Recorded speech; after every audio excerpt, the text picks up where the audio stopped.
What is going on, everyone? This is Connor, the co-host with the most. Welcome to another episode of Clutch Crew Sports.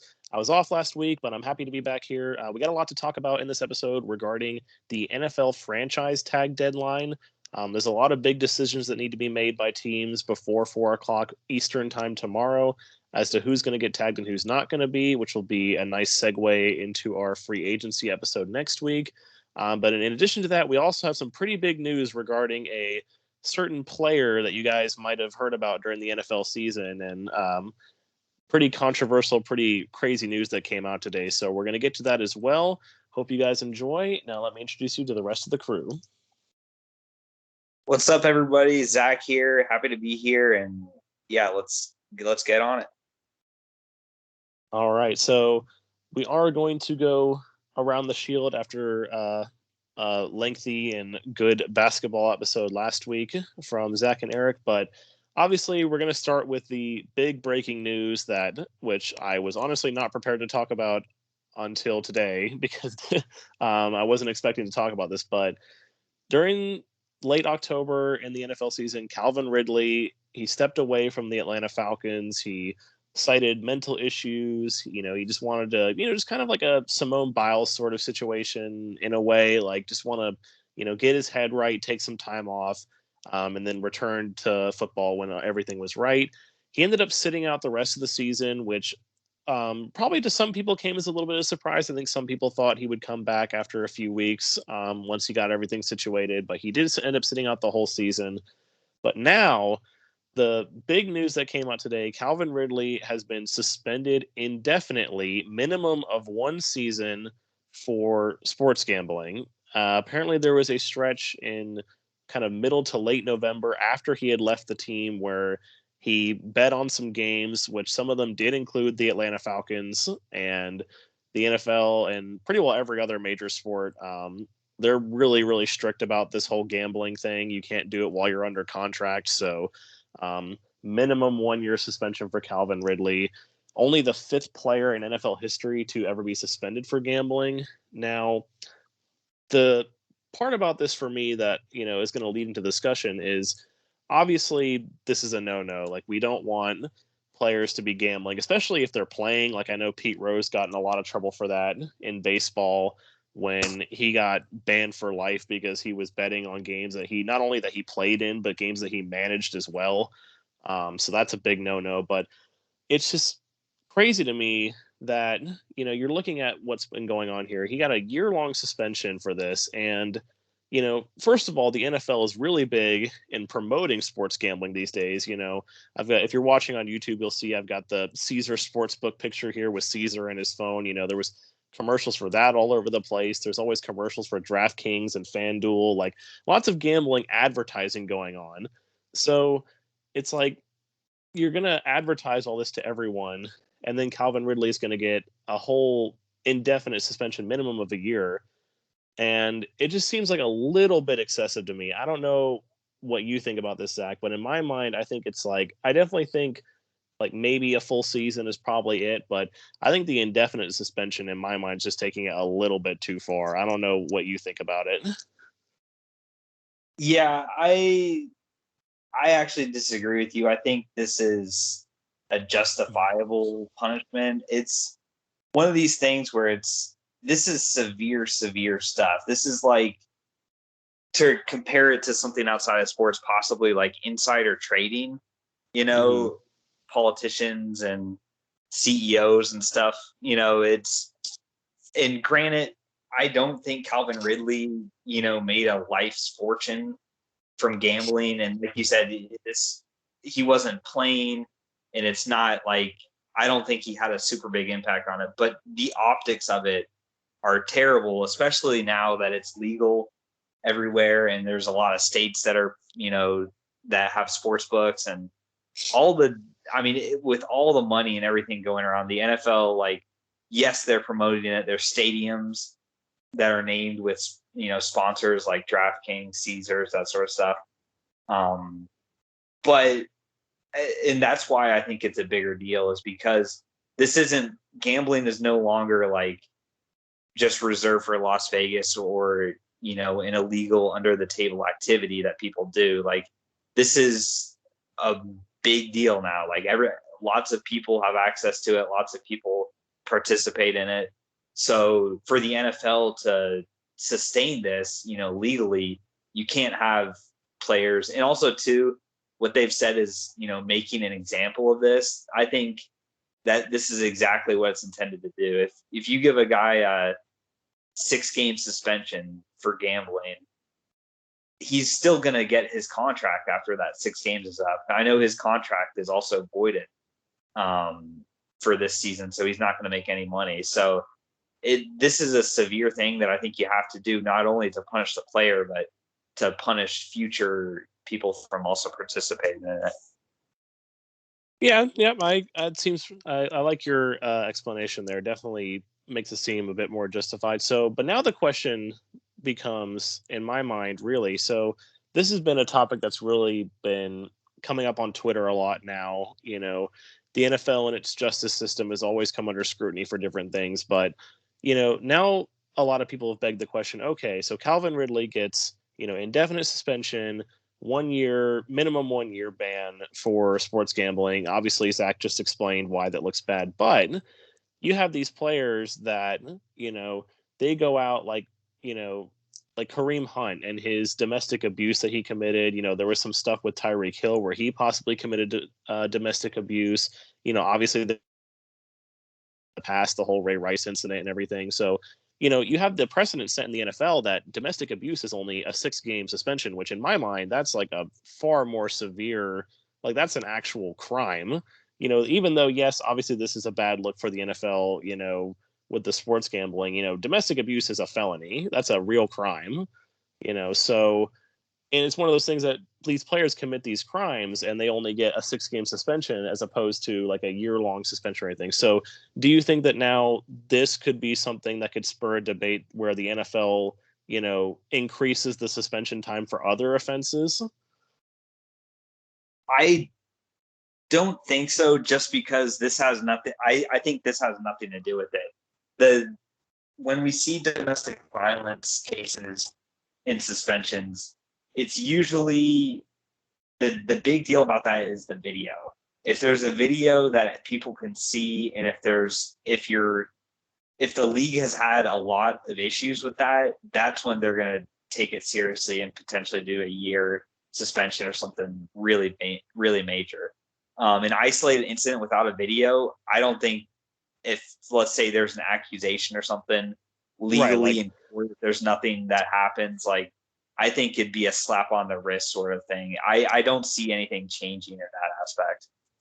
Well, it's kind of like, the Deshaun Watson thing going on, right? Yeah. It's like, innocent until proven guilty. It's like definitely, like, if something comes out and like you're convicted and, you commit something pretty bad, then like, yeah, well, kind of like with the Ray Rice thing, right? Like he pretty much got blackballed from the league after the video and the elevator came out and everything. Yeah. But, it's one of those things like you said, just not just judging based off of an accusation because, obviously it's not looking good for Deshaun Watson, but he's not been officially convicted of anything yet. So it's like, how can you justify suspending him when, legally and, But I know what you're saying, though. It's like a double standard with some players. Like, and that's where I think, honestly, the NFL needs to, I think, in my opinion, remove themselves from the whole discipline action and have a third party, a third party essentially that delegates suspensions and discipline. And I think that would make a lot of people feel better. Whereas, like, you have a commissioner and you can, and like, the funny thing is your appeals, if a player decides to appeal a suspension, like Ridley can appeal it and stuff, it's going to go directly to the person who suspended him.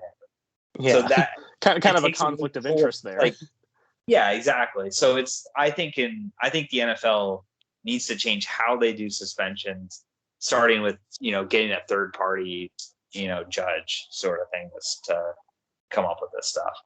Yeah, I definitely agree. That's a really good idea because, like you said, it just goes right back to the commissioner. It's like, well, yeah. Okay, it's like if you went back and did an appeal in court and you got the same judge again. It's like, okay, well, clearly they're not going to change their mind. Like, this is, this is exercise in futility here. So so I guess the last question I have, I guess I'll go first on this though, is does Calvin Ridley ever play in the NFL again?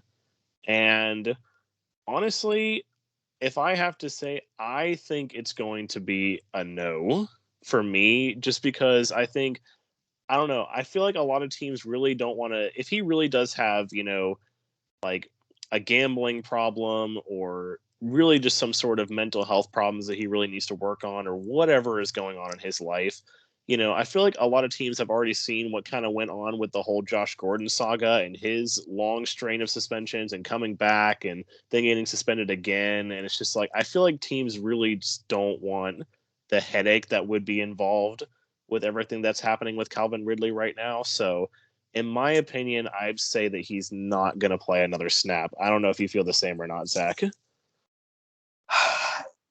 That's a tough and a really good question. I think, and I've gone back and forth, I think he will, but I don't think it's going to be a significant thing. I see him potentially coming back, and like you said, and then something like, I don't see him coming back and being the same Calvin Ridley. I guess what I'm trying to say. I don't think he's going to have, if he does end up coming back, I don't think it's going to be like, oh my God, Calvin Ridley, top 10 receiver.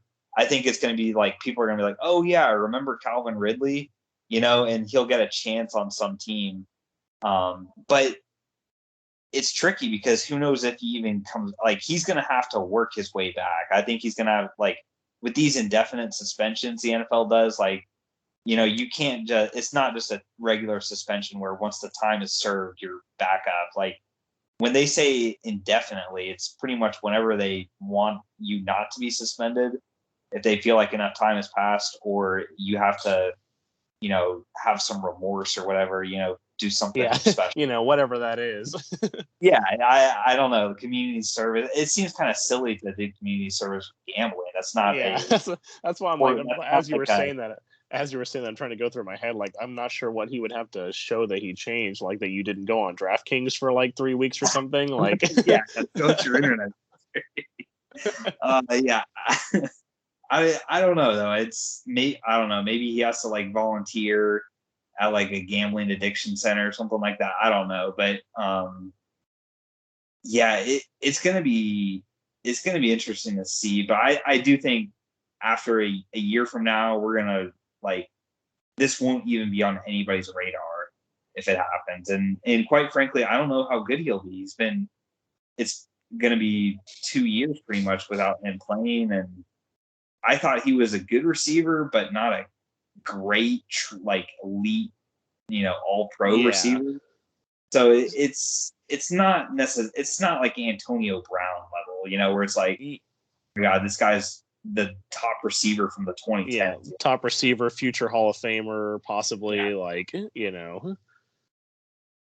Yeah, definitely interesting stuff there. So we're gonna move on from Calvin Ridley. So I definitely agree with you though too. Like, this is probably something that we're gonna forget about a year from now, but who knows? But so we're going to move on to what we came here to talk about for the main topic, which is the NFL franchise tag deadline is at 4 p.m. tomorrow Eastern time. And there are some teams that have already made some tags announcements, and there's definitely a lot that still have decisions to make. There is also one team that may not a tag decision to make, but they do have a big decision when it comes to a certain player on their roster still being there within a couple of weeks or not. But we're going to start with the 3 teams that do have tagged players locked up. And I guess I'll start with, the team that was in the Super Bowl, the Cincinnati Bengals. They tagged safety Jesse Bates. And in my opinion, I think this was a really crucial move for them to bring Jesse Bates back. He's a good piece to fit. Like, that secondary is still a little bit of a weakness on their team. So if you can bring this, make sure you lock up a player from the secondary, at least for another season, so you get him to a long-term deal. I think that was a crucial, good move, I think, for the Cincinnati Bengals to do, tagging up Jesse Bates. Yeah, I completely agree with you. I think he's a player who would have had a lot of interest from many other teams that need safety help. He had a good postseason, which helps his contract case. So if he had gone to free agency, I don't think he would have came back to the Bengals. I think there would have been another team that would have paid him a lot more money. Yeah, for sure. And then the next team, we got the Cincinnati, both from Ohio. The Cleveland Browns, David Njoku. I know you've been the Cleveland Brown guy, so talk to me about David Njoku. Zach, I'll let you go first on him. Okay. This just makes no sense to me. When I saw this, I really didn't trust. I trusted it, but I was like, why? Why would they do this? I don't think Njoku's a great tight end. They have a lot of tight ends on their team, anyways. It doesn't make sense to me. It's like 10 million or something, 12 or 10 million, something like that. I don't know. I just feel like the player's not worth it at all, and I don't think on the open market he would have seen anything like he's getting. Yeah, it seemed like a little bit of a head scratcher. I agree. I was just like, okay, like I don't even think he's even the best tight end on the Bengals or on the Browns. Why do I keep saying Bengals? I got Ohio teams in my head. They both wear orange. They're both from Ohio. I Yeah. don't know. But yeah, I don't even think he's the best tight end on the Browns. I mean, they have Austin Hooper on the team still, and I think he's a better tight end than Njoku is. They made him like the highest paid tight end or something like that. Right. Too. So it's like, okay, you're going to go and pay this tight end all this money, and then all of a sudden you're going to turn around and tag another one who's like a backup at best. I mean, maybe he can go and start for a team who is really in desperate need of a tight end. But I really think the whole Njoku experiment is kind of past, because I do remember there was a time when everyone was kind of talking about him being kind of a breakout tight end, could be going places, but it seems like he's just kind of faded into obscurity these past couple of seasons and really isn't worth talking about. So, yeah, one of those head scratching, especially with all the decisions the Cleveland Browns have to make in the offseason regarding some of their other players. But I'll ask you a question. Would you say OJ Howard has more upside than him because he's been around a little bit longer, first round pick, but he's been injured a lot and hasn't seen the field. Do you think Howard has more upside than Njoku? it's definitely a hard question. I know, though, I do have a little bit of sourness towards OJ Howard because I picked him to be my tight end in fantasy one year. It was like a couple seasons ago, and then he got hurt, and I had no tight end for the rest of the year. But I don't know. It's really like, I don't know if I can really get a gauge on OJ Howard just because that, he's been around a lot of tight end talent in Tampa. Like when you're playing on the same team as Gronk and Cameron Brate, like, it's really hard to stand out as like, your own thing, which especially with Gronk there, I mean, all the attention's going to be on Gronk 24/7. So, but I think OJ Howard does have upside. It's just like, if he can stay healthy, I think he really can be good. It's just like he kind of got pushed to the background because he was hurt, and then Tampa Bay brought in Gronk, and then of course Cameron Brate stepped up, so everyone just kind of forgot about him. But I don't think he's bad.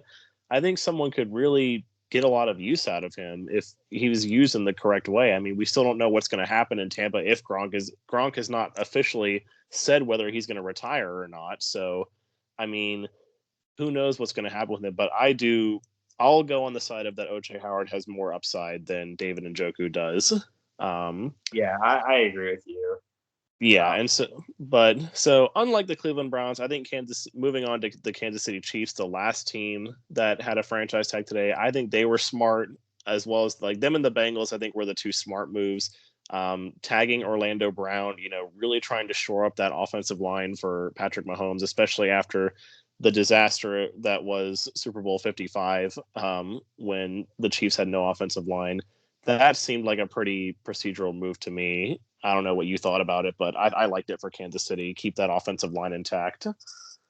Yeah, no, I agree. I think though, it was a procedural move, like you said, but at the same time, still like Brown's at the point where like you can give him a deal. He's proved that he's earned it, sort of thing. So it's like it's a little risky, I think, from Kansas City's point of view to be like, obviously they have to have him. He knows that they traded a first round pick for him.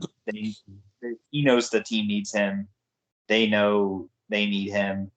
And the scary part though is like if he ends up, because I don't think he's the best left tackle. I don't know. I wouldn't put him maybe in the top 5 best left tackles. I'd put him Probably outside. not. Probably not like I, up in that like. yeah, Yeah, probably not up in that like Trent Williams, David Bakhtiari sort of column. yeah, yeah. So it's like it's a little concerning from the Chiefs' point of view. I guess they have another year to figure this out now, but like eventually he's gonna, want that kind of money, and it's gonna be the tag is a nice buffer for now, but they if he doesn't end up re-signing long term, I don't know. I think that's a big thing the Chiefs have to do. Sign him long term. Oh yeah. Well, I think that's a good lead into, so we're going to move on to the teams that haven't tagged players yet that have decisions to make. So, what do you think the reasoning is for the Green Bay Packers as to why they haven't? I mean, obviously, Devontae Adams has pretty much proven he's a top 3 receiver in the NFL. And I know there's a lot of questions with Aaron Rodgers at the moment and what he's going to do, but in my mind, it's like, why do you think the Packers haven't already tried to pull that long-term deal with Devontae Adams and just give him what he wants? Because it seems like he's earned it over the past couple of seasons. He definitely has. There. I think no matter what, Adams will get the tag. If Rodgers stays or leaves, I think they're going to tag him. Do you agree with that? Yeah, I agree. There's no way they can let him go. That Yeah. would, especially if Aaron Rodgers leaves, that would just be catastrophic. And I see the reasoning, like if Rodgers leaves, then it's like, okay, you're doing like a rebuild sort of thing. It's like, okay, you know, they're still going to be a good team. People will have expectations to win the division, but it's the pressure won't be there, and it's one of those things they might want to get younger at, and they might just want to save the money, sort of thing. So I can see why long term they haven't given him, because if they were to give him a long term extension now, it would probably be the record setting for wide receivers, which Probably. I think that's okay if Rodgers is going to be committed for multiple years. But if Rodgers isn't committed for multiple years, you could see Adams in a few years from now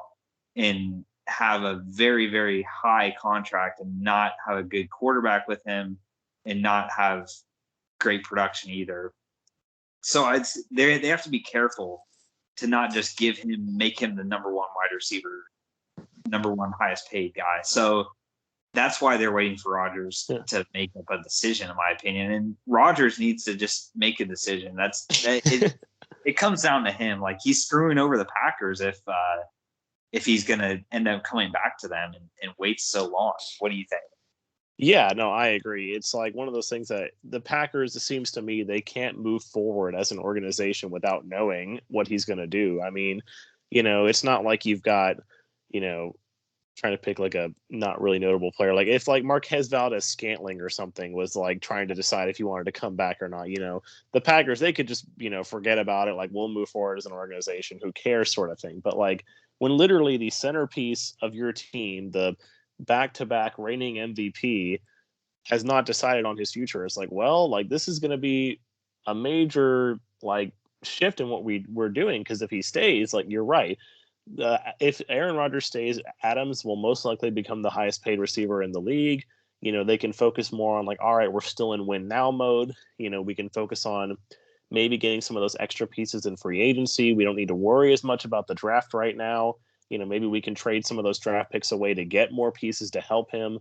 But if Rodgers leaves, then okay, now all of a sudden we got to think about like, all right, is Jordan Love our guy or is he not? Do we need to possibly look and draft a quarterback at some point? Do we, if we don't think we're going to be able to take a decent quarterback, and we want to go into full rebuild mode, do we need to look at trading Devontae Adams after we, franchise tag him? Like, there's a lot of decisions that the Packers could potentially go either way that you're right, they can't make until Rodgers makes his decision, which supposedly he said he's going to make it sometime tomorrow, but I don't trust anything he says anymore, because it just seems like he wants to make everything a gigantic show, and it's all about, he's a main character is what Aaron Rodgers is. He's a main character. Everything has to be about him. So I don't know. I'd love if he came to the Steelers, but you're right. I agree. The Packers can't do anything without him. Um, but another team that kind of has like an interesting situation going on, something that I didn't quite expect, or at least a lot of analysts probably didn't expect going into this, was the Tampa Bay Buccaneers. There was a lot of talk around who they were going to potentially franchise tag. They have a lot of pending free agents that need deals and potentially that they want to keep around.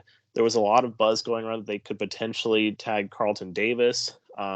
And so this isn't official yet, but it sounds like the Buccaneers, for the second year in a row, are going to tag Chris Godwin. And I know, Zach, you talked about that you thought that the Bucs could get him back for a cheaper deal in free agency. And this kind of eliminates that now. If you're going to tag him for the second year in a row, now you're going to be paying him. I don't know what the tag is for a second time tagged receiver, but it's going to be something a lot higher than what you could have potentially gotten him back for. So I don't know what your opinion on this situation for them is. Yeah, this is another one where it's not official or anything, so we don't know if we don't know 100%. But if it is true, yeah, I agree. I don't think it's a bright thing to do, especially with them not knowing who the quarterback's even going to be. Like, it's kind of like similar to Devontae Adams. So, it's a good receiver, not as good as Devontae, but still a really good receiver, but a major, major question of who the quarterback will be. And I think at best, at this point, they're not pulling off some miracle to get Aaron Rodgers. So it's like they're going to be getting a worse quarterback than what they had before. So it's the second year tag for a receiver seems ridiculous to me. The amount of money that is, I don't know the full dollar amount, but especially with his injury, I mean, that's incredibly risky to do. I know they like him and they value him a lot, but I mean, come on, you got Mike Evans, you've got all these other young wide receivers there too.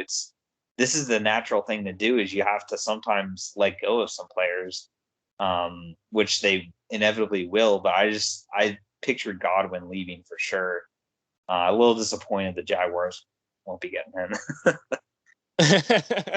Yeah, no, it's definitely, especially when you consider, like you said, the price tag for that is really high. But when you consider that they've got these free agents on defense that they really need to bring back, Leonard Fournette obviously needs a new contract. Like, it almost kind of puts that last nail in the coffin that, yeah, really quite a few of these people might be leaving if we're going to go pay Chris Godwin, like, I don't know what it would be, but like 20 million or whatever, probably somewhere in that neighborhood, for a season. It means that, maybe some of these other guys like Leonard Fournette or Levante David or Ndamukong Suh or Jason Pierre-Paul or, the list goes on for the Buccaneers and their free agents. But, that a good amount of these people might not be back. I mean, maybe it's like they're trying to hold on to something that just isn't going to happen. I mean, Ali Marpet retired, which I Yeah. know we didn't get to talk about that, but he retired. It's like the Buccaneers can't let go of that, Super Bowl dream. It's like we think we can still do it, but it's like it's kind of slowly dissipating a little bit, and they don't want to let go of it. Unless the only way I could see it working out is if Brady comes back mid-season or something, because this hurts their chances, in my opinion, of getting a decent quarterback not on the team. Otherwise, they're going to be stuck between Trask and Gabbard, or or a low-end free agent quarterback, like some backup on another team. I don't know, pick your Trubisky or Trubisky or yeah, Smith or someone like that. Just Geno Smith. Oh no. So it hurts their chances to possibly take on a Jimmy G, or someone of that statue that could be available for trade. So yeah, it's for sure. I'm puzzling. Yeah, definitely a strange move if it does become official, but it's not official yet. So there's still hope for any you Bucks fans out there listening that are also scratching your heads. It's not official yet, but moving on, so we've got the Miami Dolphins are another big team with Mike Gesicki at the tight end position. This to me seems like a no-brainer in my mind that they should tag him. You really need to put weapons around Tua if you're going to keep him around for another season. They've got kind of a nice young receiving core kind of starting to build here with Jalen Waddle and Devontae Parker, but we've seen how valuable a good tight end can be to a lot of quarterbacks. I mean, just look at, Mark Andrews has really helped Lamar Jackson. Obviously, Travis Kelce is, Patrick Mahomes' favorite target, Gronk and Brady. Like, having a good tight end can change the world. So do you agree that this one is a no-brainer that they'll tag Gesicki? Yeah, I do. Everything you said is a reason.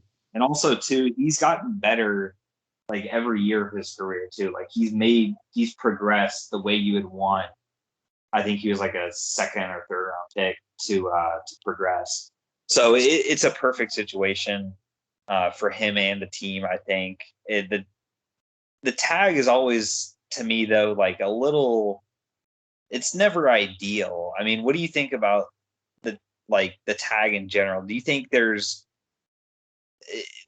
it works out for the team and the player? Like, oh, we're gonna tag, but then we're gonna be together for 5 years. In my opinion, I just don't know how often that works out. What do you think? Like, It's yeah, it's for sure for a year, but after that, it's a little iffy. You know? yeah. I mean, even for a year, like in my mind, I feel like the tag, if I was a GM, it's kind of like a last resort in my mind, usually, because I mean, obviously, I would like it all costs to get someone signed to a long-term deal, but we know the way that players are these days. Like, they tend to be kind of picky when it comes to their contracts, and oh, like, now I want to be the highest paid receiver, or now I want to be the highest paid running back, or whatever is going on with that now. I mean, further proof that the NFL salary cap is fake when we keep getting these record-setting deals. Like, I know the cap keeps going up every year, but like, it's wild, these deals, and it just kind of shows that, oh yeah, I can have a $50 million player but still field a Super Bowl caliber team. Like, yeah, no, this cap doesn't. The cap's not real.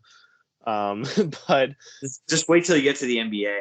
It's even well, worse. well, just go to the MLB. There is no cap. Yeah. Literally, there's no cap. I don't know, man. Maybe I think that'd be interesting. If every league, just for one season, they did what the NHL does and have a hard cap. Like the Sorry, I NHL, can't talk now. Yeah, I did.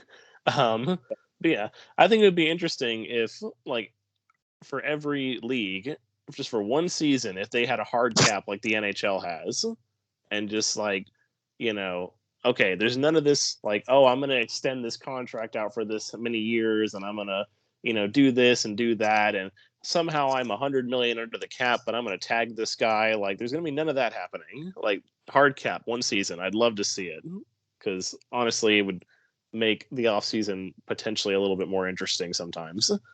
Um, but yeah, back to your question though. In my mind, the tag is a last resort. I would love to get long-term deals done, but definitely I agree that 1 year needs to be the max. Like, going quickly back to Tampa, like tagging a player 2 years in a row, at that point, I think you just need to let them go. Like, it's not going to work. It's not working out. You need to break up. Um, Yeah. so speaking of players that have been tagged once already in their careers, Chandler Jones. Now, the Arizona Cardinals, they're trying to keep everything together, trying to bring, the team that was looking really. They were the number one team in the league about halfway through the season. Then they started to fall off. There's been all this drama going on with Kyler Murray.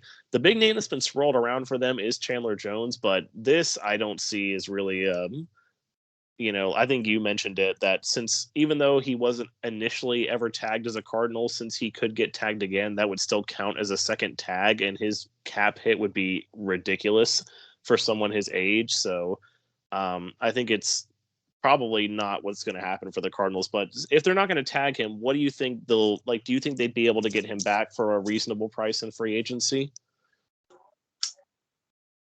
it No, I'm gonna say I don't think he gets tagged like you said, but I don't think it would be a reasonable price just because the position. It's a position that almost every team needs or could use. So GMs are not going to have, they're not going to, be questioned if they break the bank for Chandler Jones because of how good he is. Whereas like a GM who breaks the bank for, I don't know, like a center or something, like, so it's a little like riskier to like sign a center with all your cap space than to sign Chandler Jones. So Right. to me, I think he's going to have plenty of suitors, and that'll drive up the price. And the production is key with him. Like, he's one of the most productive defensive players out there. So I expect him to get a lot of money if he wants it. He could choose the route where he wants to go more to a contender. So maybe if he is thinking he can win in Arizona, he could stay there. But they seem to have some turmoil going on with Kyler Murray and stuff. So I don't know if Arizona would be the best place for him to go or for him to return to, personally. But what do you think? Yeah, I mean, I agree. He's especially given at the stage of his career that he's in, it's really going to be, he has to decide he wants to go to a contender. You're right, and I mean, Arizona might not be the best place given, especially the division that they play in. The Rams are going to be just as good probably next year because none of these like so-called retirements that we thought were going to happen happened. So, the Rams are going to be at full strength again next year. The Niners, if Trey Lance can, just even slightly get at the level of Jimmy G or do a little bit better, then the Niners are still going to be dangerous. So it's not an easy team to break out, an easy division to break out of. Maybe he'd want to go somewhere like, I don't know. I mean, maybe he would want to go somewhere like Tampa if he thought that like they could get something better if they're going to lose like, JPP or someone, or maybe go somewhere in the AFC, like go to a place like Los Angeles or, Las Vegas or someone like that, an up and coming team that really has a chance. So who knows? But speaking of the Los Angeles Chargers, the big tag candidate for them is Mike Williams. Now, it's definitely an interesting situation with him as well because, he's not really in a lot of ways developed into the number one receiver that they thought he was going to develop into. He's definitely a very solid number two, but he is also playing on the same team as Keenan Allen. But that begs the question for LA because Keenan Allen is starting to get up there in age. It's likely within the next few seasons he's going to start regressing a little bit. So, if he does get the tag, where do you think the Chargers go from here with Mike Williams? Do you think that he, do they want to get him to a long-term deal? Do they believe in him? Do you think he could be a number one receiver? This is tough. These tag your it situations they're tough. I think the best place for Mike Williams is the Chargers. Ultimately, I don't see him being a true number one like Keenan Allen was. Like, I don't think he's gonna take over Keenan Allen's records or anything like that. I highly doubt that.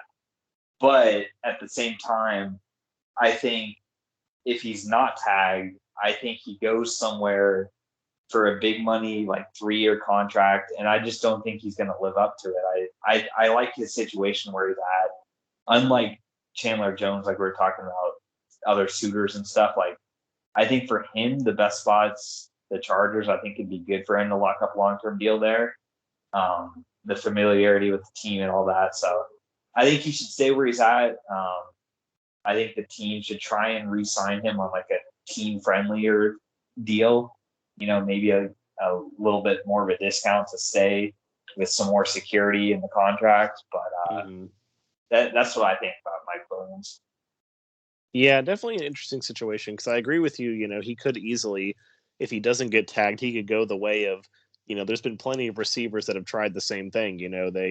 They make their name as a number two somewhere and, look like they might break out and be a number one, and then they go somewhere and get paid like a number one and then just completely bust. So I definitely could see that happening in Mike Williams' future if he doesn't go back to the Chargers.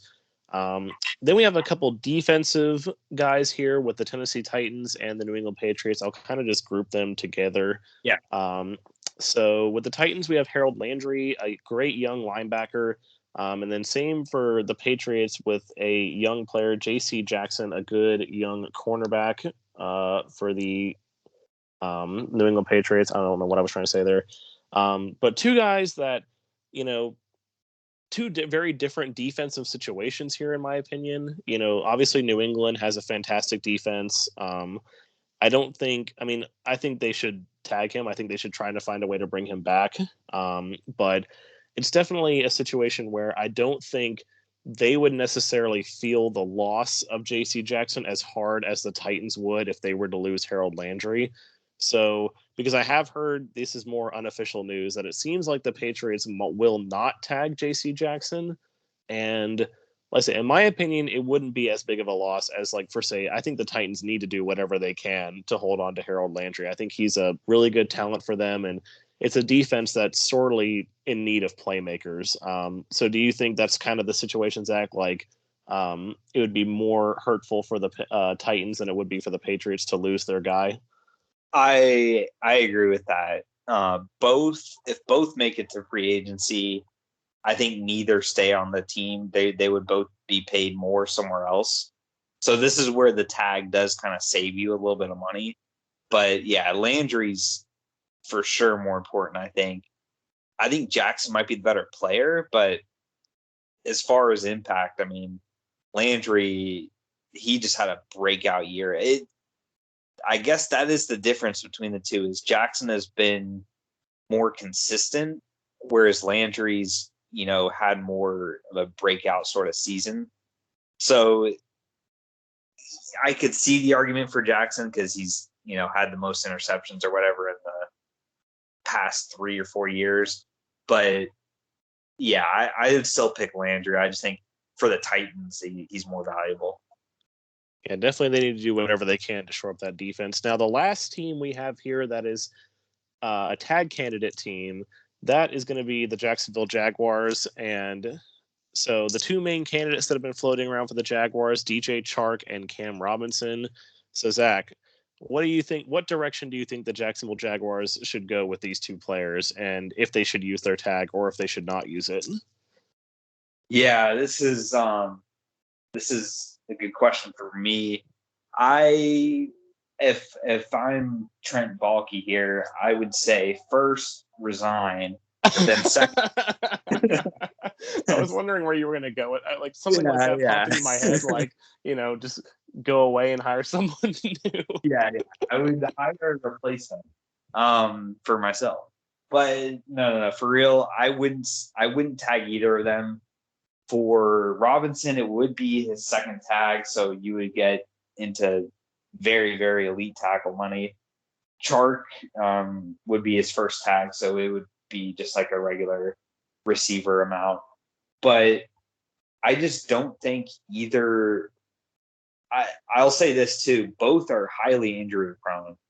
Chark missed almost all of the last year. He's consistently been injured throughout his career. Same with Robinson, was actually healthy most of last year, but like every other year he missed major amounts of time. And it just never really worked out. I mean, he had his most consistent season last year, which is why I think he's ultimately going to be going. Is I think there's going to be another team that pays him too much. I think because that position is so demanding, so many teams need tackles, I think the team is going to pay him a lot of money. But I just don't think he's that good. And there's other options out there. I think they really need to upgrade from him, whether in the draft or free agency with somebody else. I think you can upgrade from him. Chark, I wouldn't tag also, not only because of the injuries, but also he's just not that good, in my opinion. Mm-hmm. I don't think he's deserving of a tag like these other receivers are. I think what they should do is try and bring him back, but for less than the tag amount. And if they don't, that's okay. There's plenty of other receivers, and they need to draft some receivers as well. So the receiver group will change for sure. But Chark, not a high priority in my opinion. I'm not going to be like, oh no, Chark's gone. Whereas a couple of years ago, I might have been, saying to extend Chark. Now I'm just like, all right, if he walks, he walks. But I would be, if they had to do one, I would want them to do Chark just because I think Robinson's time is up. I really do. But we shall see. I don't think either end up getting tagged, by the way.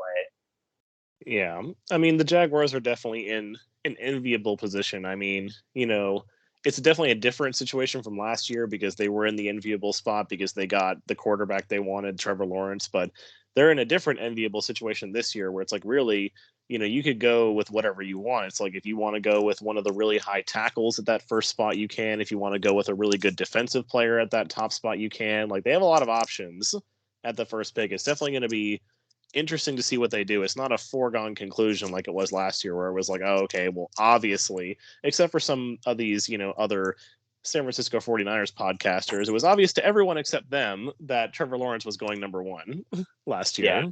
So, but yeah, I'll be interested to see what they do this year. If they want to go with like Aiden Hutchinson or Tebow or an offensive lineman or whatever. But definitely, I agree with you, though, that it would be the right move to just not tag either of them. There's really no point, especially not Cam Robinson, since it would be a second time tag. Like that just seems like a waste of money in my mind. And if I was him, and the Jaguars were like, we're tagging you again, I would put pen. I'd be like, where's my pen? I'm signing that right now. Like, Yeah. because it's kind of like when Nicholas Bum had his player option in Charlotte when they were like, oh, do you want this $27 million player option or not? Like, can I sign now? Like, do I have to wait? Like, so the last team that I want to mention here, nothing to do with the franchise tag, but a major kind of storyline going on with the Cowboys.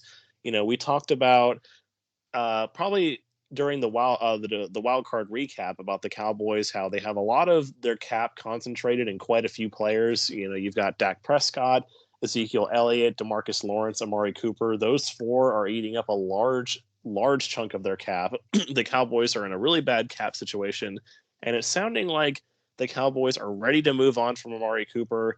They are listening for trade offers, but there has been a lot of rumors going around that even if they don't get a trade offer for him, they are going to release Amari Cooper. And in my opinion, I think that's a good move for them. I mean, they have CD Lamb, and he's a really good young breakout talent.